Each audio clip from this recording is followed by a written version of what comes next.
Hey, this is Mandy from Light on Earth, and today I want to talk to you about the two different types of minimalists.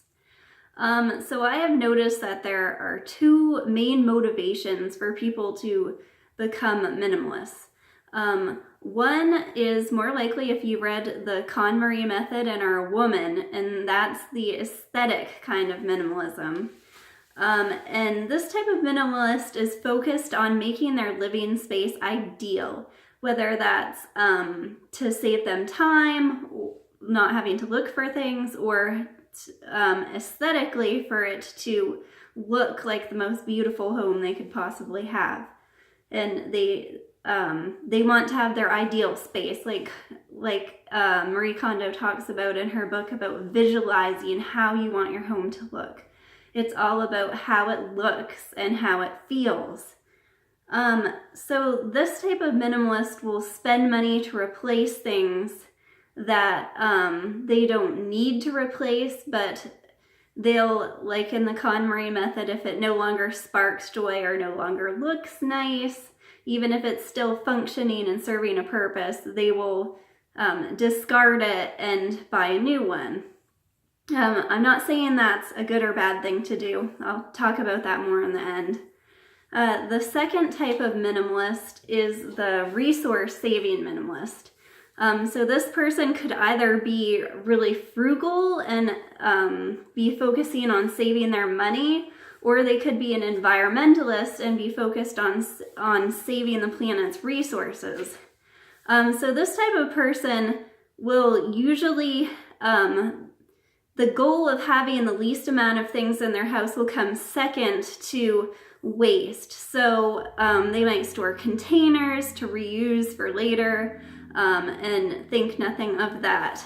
Or they might stock up, buy in bulk, stock up to save money, save for the future. They might have a lot of items, a lot of tools so they can fix things themselves, or like supplies to fix things, or just in case items.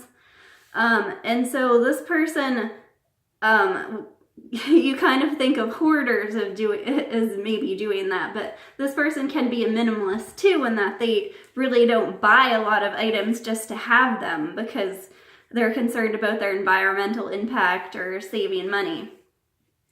So I find that myself, I go back and forth between each type of minimalism, and I think that the best, at least for me, the best plan is to try to find a balance in the middle. And so often I'll find that I err more one way, like a certain type of year. This type of time of year, I'm more interested in not spending whatsoever after Christmas and saving money. And then maybe as it gets to be more spring or summer, I'll be more into trying to make my house look an ideal way again. And so with my own clothing and things like that, like if my socks are a little bit off-colored or something, I'm more likely to go to the saving money, saving resources kind of minimalism.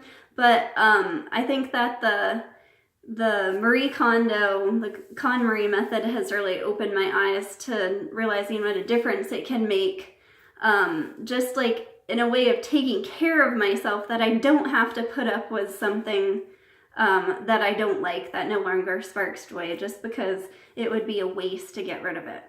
So I think the best plan is to kind of find your way in the middle between those two things.